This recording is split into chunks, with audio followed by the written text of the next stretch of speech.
Hello, friends. To begin with, let's bow in.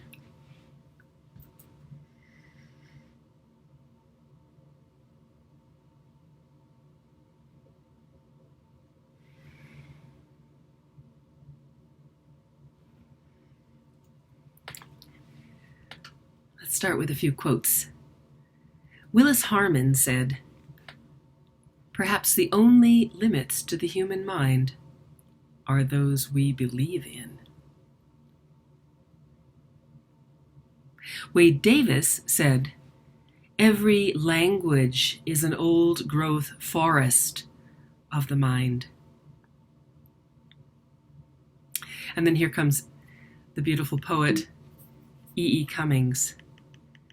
"I thank you, God, for this amazing, amazing day, for the leaping greenly spirits of trees, and a blue true dream of sky, and for everything which is natural, which is infinite, which is yes. Yes. I who have died am alive again today, and this is the sun's birthday. This is the birthday of life and of love and wings and of the gay, great, happening, illimitably earth. How should tasting, touching, hearing, seeing, breathing, any lifted from the know of all nothing, human merely being, doubt unimaginable you? Now the ears of my ears awake, and now the eyes of my eyes are opened." Maybe now's the time to bow. Let's bow to that. Coming present, coming into the heart, getting ready to face what is. I bow to the innate goodness in each of you as we start this unit.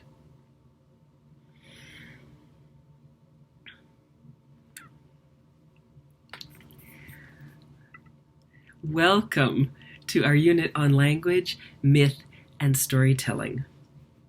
One of my favorites. To begin, I'm going to largely focus on the root of it all. That's language and its effects. Language is both a system in itself and part of a system, the system of enculturation.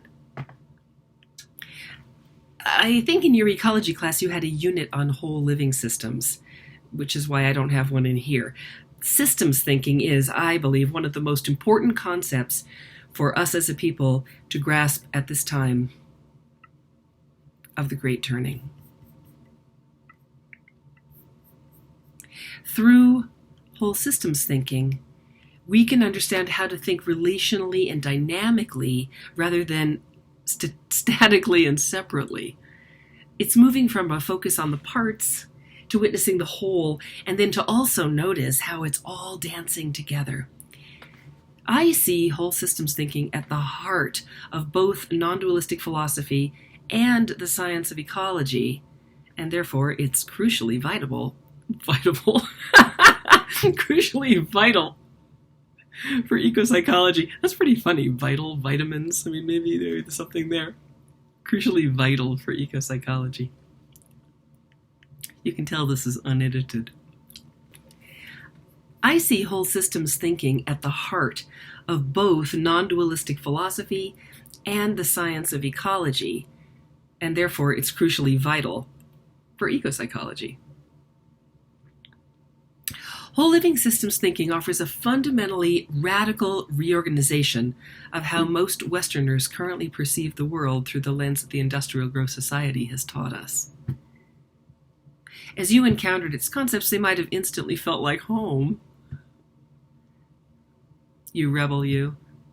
But even if so, because of previous cognitive conditioning, it can take years for systemic thinking to really permeate and reorganize one's own consciousness.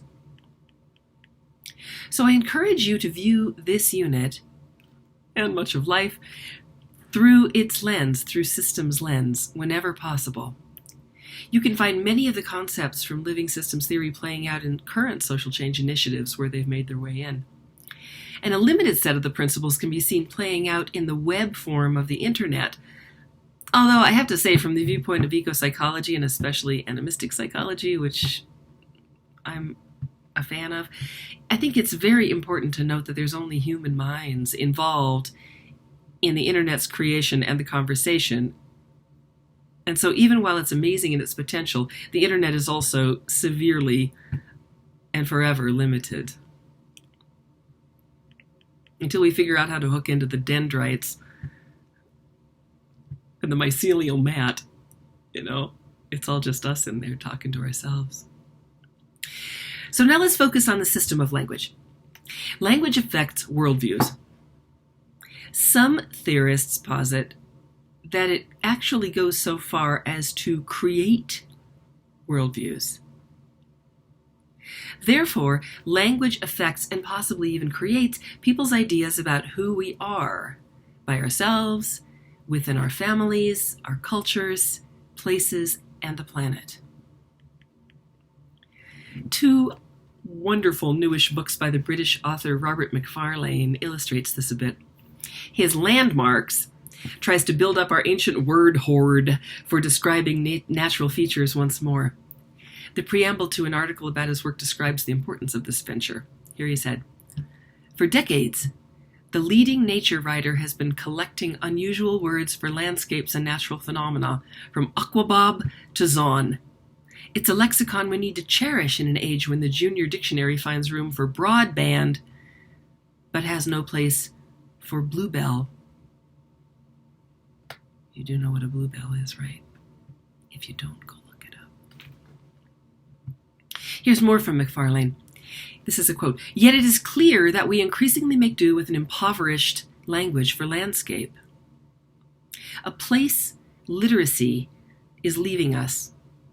A language in common, a language of the commons, is declining.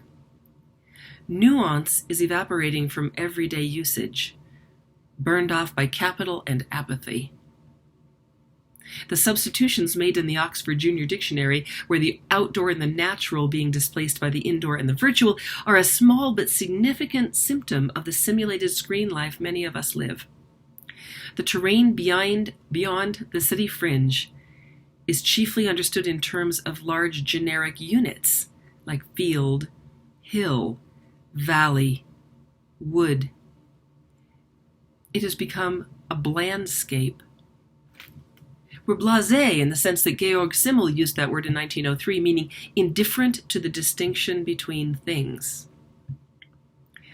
I'll put the citation for this at the end in written form so you can read more if you want to. It's an essay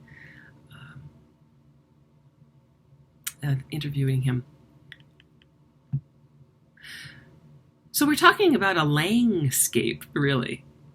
I mean, landscape and language together mean a landscape. And last week, we learned that an indigenous worldview focuses strongly on connections much more than on the individual. These paradigmatic differences show up in many ways, and a lot of them are hidden. For example, when asked, "Who are you?" a contemporary American will most often answer with their job, "Oh, I'm an engineer." But a native person will tell the story of their family and that family in place. "I am X, daughter of Y, of the animal name clan from X place." It's the same for pre-Christian Europeans, too. Celtic names of tribes reflect totemic connections like that. The Branovicis, for example, are British Isles Raven clan.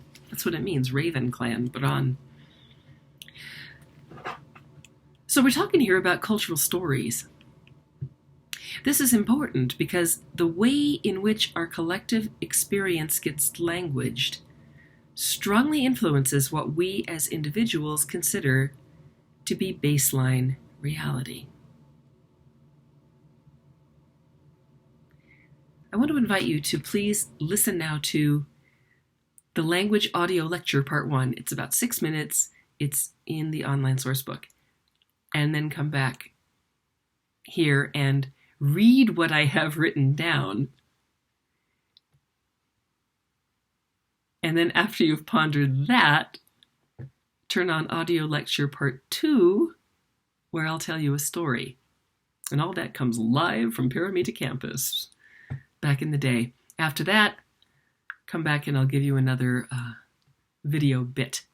So stop the video now, do audio lecture 1, do the little bit of reading there, audio lecture 2, and then I'll see you again in whatever you call this. It's not real time. Whatever you call this, you'll see my smiling face as well as hearing my voice. Bye for now.